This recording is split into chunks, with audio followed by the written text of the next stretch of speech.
গুৱাহাটীত জিতুৱে পত্নী জুলি আৰু দুই জীয়ৰী অনিতা বিনীতাৰ লগত আছিল। জিতুৱে অটো চলাইছিল আৰু পত্নী জুলিয়ে চিলাই কাম কৰিছিল, যাৰ দ্বাৰা তেওঁলোকৰ ঘৰখন খুব সুন্দৰভাৱে চলিছিল। অনিতা কলেজত পঢ়িছিল আৰু বিনীতা 10ম শ্ৰেণীত।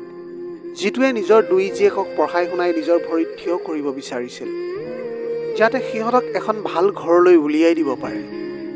অনিতা দেখাই শুনাই বৰ ধুনীয়া, সেইবাবে অনিতাৰ ক্লাছৰ প্ৰায় সংখ্যক ল'ৰাই অনিতাক পচন্দ কৰিছিল। অনিতাৰ ক্লাছত কিছুদিনৰ পূৰ্বে অংকিতে এডমিশ্যন লৈছিল। অংকিত বহু ধনী ঘৰৰ আছিল। অংকিতে যেতিয়া অনিতাক ক্লাছৰুমত দেখা পালে, তেতিয়া অংকিতৰ মনত অনিতাক প্ৰাপ্ত কৰিবলৈ ইচ্ছা উপজিল। অংকিতে অনিতাৰ লগত কথা পাতিবলৈ বিচাৰিলে, কিন্তু অনিতাই সিমানহে উত্তৰ দিলে যি অংকিতে সুধিছিল, যাৰ দ্বাৰা অংকিতে বুজিলে যে অনিতাক নিজৰ কৰিবলৈ ইমান সহজ নহয়। আৰু অংকিতৰ বন্ধুবৰ্গই ক'লে যে অনিতা এজনী খুব ভাল ছোৱালী, তাই এইবোৰ কথালৈ কোনো গুৰুত্ব নাই। এই কথালৈ অংকিতে বন্ধুবৰ্গৰ লগত চৰ্তও লগালে। লাহে লাহে অংকিতে অনিতাৰ সন্মুখত এটা ভাল ল'ৰাৰ হোৱাৰ নাটক কৰিবলৈ ধৰিলে, যাৰ দ্বাৰা অনিতাৰ লগত বন্ধুত্ব গঢ়ি তুলিব পাৰে। কিছুদিনৰ পাছতে অংকিত আৰু অনিতাৰ ভাল বন্ধুত্বৰ সম্পৰ্ক হ'ল। অনিতাই অংকিতক পচন্দ কৰিবলৈ ধৰিলে। লাহে লাহে অংকিত অনিতাৰ বন্ধুত্ব প্ৰেমলৈ ৰূপান্তৰিত হ'ল।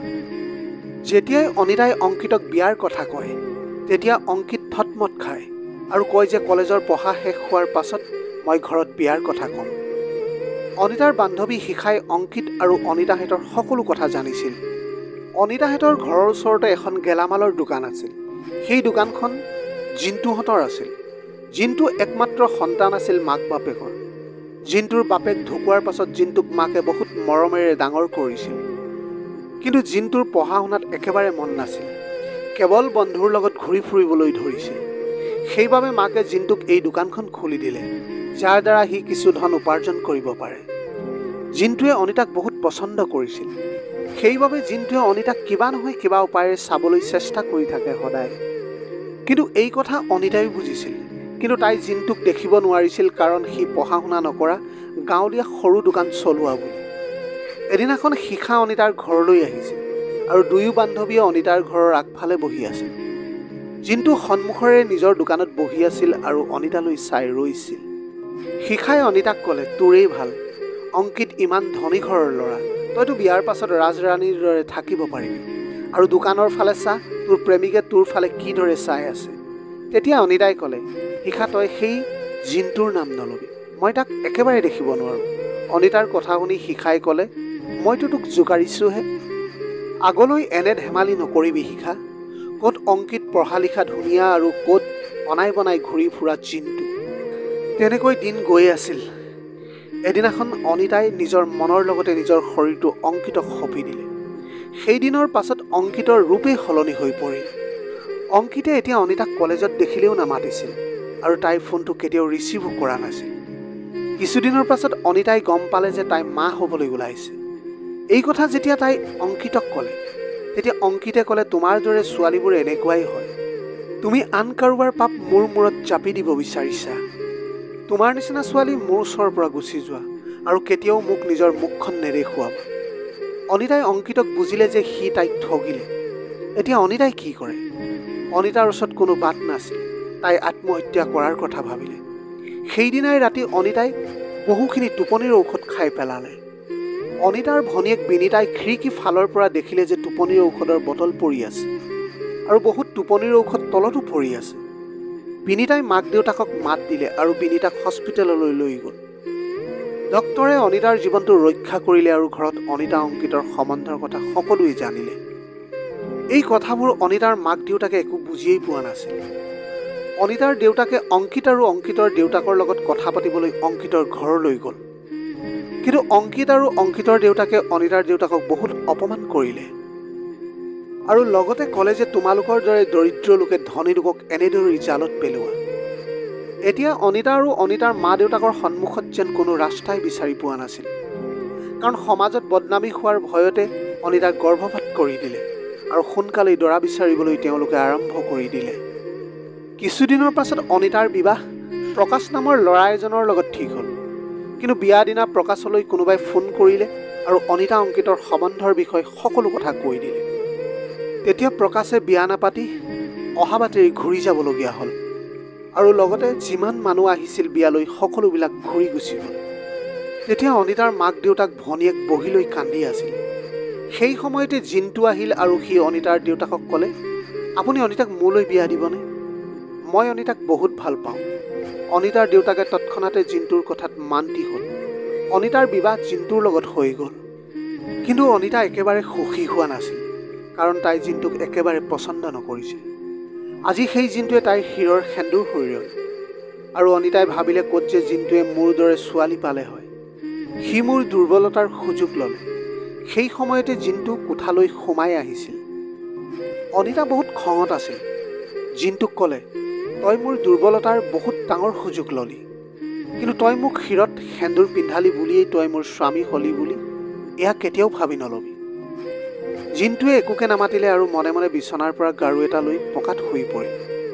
অনিতাই ভাবিলে জিন্তুৰ লগত বিয়া হোৱাতকৈ তাই মৰি যোৱা হ'লে ভাল আছিল। মা দেউতা সকলোৰে লগত মোৰ সম্বন্ধ শেষ হ'ল আৰু অংকিতে মোৰ জীৱনটোৱে ধ্বংস কৰি দিলে। মই ক'ত কিমান সপোন দেখিছিলোঁ সকলো ভাঙি চুৰমাৰ হৈ গ'ল। বিয়াৰ পাছদিনাৰ পৰাই অনিতাই শিৰৰ সেন্দুৰ মোহাৰি দিলে। কোনোৱে তাইক দেখিলে নকয় যে তাইৰ নতুনকৈ বিয়া হোৱা বুলি। তেনেকৈ বিয়াৰ কেইবামাহো পাৰ হ'ল, কিন্তু একেবাৰে কাষত থাকিও মাক দেউতাক আৰু ভনীয়েকে অনিতাক মাত নিদিছিল। সকলোৱে তাইক বেয়া পাইছিল আৰু কেতিয়াও অনিতাই জিন্তুক নিজৰ কাষলৈ আহিবলৈ দিয়া নাছিল আৰু জিন্তুক নিজৰ স্বামী ৰূপে তেওঁ কেতিয়াও স্বীকাৰেই কৰা নাছিল। কিন্তু এই কথাতে জিন্তু সুখী আছিল যে অনিতা কেৱল এতিয়া তাৰ পত্নী বুলি। এদিনাখন অংকিতে অনিতালৈ ফোন কৰিলে। অনিতাই ফোন ৰিচিভ নকৰাত তাইলৈ ধমকেৰে মেছেজ কৰিলে যে যদি তাই অংকিতক লগ কৰিবলৈ নাযায় তেন্তে তাইৰ কিছু ভিডিঅ' অংকিতৰ লগত আছে, সেই সকলোবোৰ সি ভাইৰেল কৰি দিব। এতিয়া অনিতা চিন্তিত হ'ল। সেইবাবে পাছদিনা তাই অংকিতক লগ কৰিবলৈ মান্তি হ'ল। অনিতা গোটেই নিশাটো চিন্তাতে শুব নোৱাৰিলে। জিন্তুৱে সুধিলতো তাই একো নক'লে। পিছদিনা পুৱা অনিতা যাবলৈ ওলাল। জিন্তুৱে সুধিলত ক'লে যে শিখাৰ ঘৰলৈ যাওঁ। তেনেকৈ অনিতাই অটোত বহি গুচি গ'ল। অনিতাৰ এই কথাখিনিত জিন্তুৰ সন্দেহ উপজিল। সিও অটোখনৰ পাছে পাছে গ'ল। দেখিলে যে অনিতাই জংঘলৰে কাষৰে পাহাৰত অংকিতক লগ কৰিবলৈ গৈছিল। অনিতাই অংকিতক সুধিলে, এতিয়া আৰু কি বিচাৰা? মোক ইয়ালৈ কিয় মাতিলা? মোৰ জীৱনটো তুমি শেষ কৰিলাই। অনিতাই জোৰ জোৰকৈ কান্দিবলৈ ধৰিলে। তেতিয়া অংকিতে হাঁহি মাৰি ক'লে, তোমাৰ দৰে ছোৱালীবোৰ হয় এনেকুৱাই। মই তোমাক কোনোদিনে ভাল পোৱাই নাছিলোঁ। তুমি মাত্ৰ কেৱল মোৰ বাবে টাইম পাছ আছিলা আৰু প্ৰকাশক ফোন কৰি মই সকলোবোৰ কৈছিলোঁ আৰু তোমাৰ বিয়াখন মই ভাঙিছিলোঁ। কেনে লাগিছে সেই বুৰ্বক জিন্তুৰ লগত বিবাহত বহি? অনিতা আচৰিত হ'ল। অংকিতে তাইৰ কাষলৈ আহি তাইৰ লগত বেয়া ব্যৱহাৰ কৰিবলৈ ধৰিলে। অনিতাই তেতিয়া চিঞৰিবলৈ ধৰিলে। সেই সময়তে জিন্তু আহিল আৰু অংকিত আৰু জিন্তুৰ মাজত মাৰপিট আৰম্ভ হ'ল। অংকিতে বন্ধুক উলিয়ালে আৰু অনিতাৰ ফালে গুলিয়াব লওঁতেই জিন্তু মাজলৈ আহিল আৰু গুলী জিন্তুৰ গাত লাগি গ'ল। জিন্তুৱে নিজৰ দোকানত কাম কৰা ল'ৰাটোৰ লগত আহিছিল। সি অলপ আঁতৰত ৰৈ আছিল। সি মাৰপিট হোৱা দেখা পাই পুলিচলৈ ফোন কৰি দিলে। পুলিচ আহি পালত অংকিত পলাইছিল, কিন্তু পুলিচে অংকিতক ধৰিলে। গুলী লগাৰ বাবে জিন্তু মাটিতে ঢলি পৰিল। জিন্তুক হস্পিটেললৈ লৈ যোৱা হ'ল আৰু হস্পিটেলত তেওঁৰ গুলীটো উলিয়াই দিয়া হ'ল। হস্পিটেলত জিন্তু মাকৰ আৰু অনিতাৰ কান্দি কান্দি অৱস্থা বেয়া হৈছিল। অনিতাই ভাবিছিল যে যি জিন্তুক মই ইমান দিনে বেয়া পাইছিলোঁ, দেখিব নোৱাৰিছিলোঁ, আজি সিয়েই নিজৰ জীৱনটোক সংকটত পেলাই মোৰ জীৱন ৰক্ষা কৰিলে। সেই সময়তে জিন্তুৱে চকু খুলিলে আৰু সি অনিতাক মাতিছিল। অনিতা জিন্তুৰ কাষলৈ গৈ বহিল আৰু ক'লে, জিন্তু, মোক ক্ষমা কৰি দিয়া। তুমি নিজৰ জীৱনটো কিয় সংকটত পেলালা? মোক মৰিব দিব লাগিছিল। আৰু তেনেকৈ কৈ তাই জোৰ জোৰকৈ কান্দিবলৈ ধৰিলে। তেনেতে জিন্তুৱে অনিতাৰ মুখলৈ দেখিলে যে আজি তাই কপালত ফুট, শিৰত সেন্দুৰ লৈছে। জিন্তুৱে ক'লে, অনিতা, মই তোমাৰ বাবে নিজৰ জীৱনটো দিব পাৰোঁ। অনিতাই ক'লে, এয়া কপালত ফুট, শিৰত সেন্দুৰ সকলোবোৰ তোমাৰেই হয়। আজিৰে পৰা কেৱল মই তোমাৰ হয়। কিছুদিনৰ পাছত জিন্তু সম্পূৰ্ণৰূপে সুস্থ হৈ উঠিল। এদিন জিন্তুৱে অনিতাক ক'লে, আজি তুমি ভালদৰে ভোজন তৈয়াৰ কৰিবা। আজি আমাৰ ঘৰলৈ আলহী আহিব। অনিতাই ভালদৰে ভোজন বনালে আৰু নিজেও সাজি কাচি প্ৰস্তুত হৈ থাকিল। গধূলিলৈ দেখা পালে যে আলহী আন কোনোৱেই নহয়, অনিতাৰ মাক দেউতাক আৰু ভনীয়েক, যি বিয়াৰ পাছত আজি প্ৰথমবাৰলৈ জিন্তুৰ ঘৰলৈ আহিছে।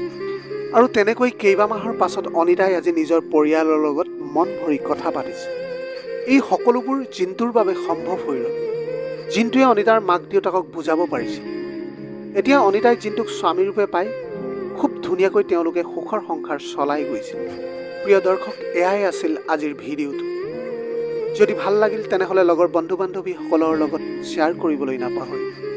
আপোনালোকৰ গোটেই জীৱনটো হাঁহিৰে উপচি পৰক। পাৰিলে দুখীয়াজনক অলপ সহায় কৰিবলৈ চেষ্টা কৰিব। আপোনালোকৰ অকণমান সঁহাৰিয়ে যদি কোনোবা এজন দুখীয়াৰ জীৱনটো সলনি কৰিব পাৰে, তাতকৈ পুণ্যৰ কাম আৰু এই পৃথিৱীত একোৱেই হ'ব নোৱাৰে। Have a nice day.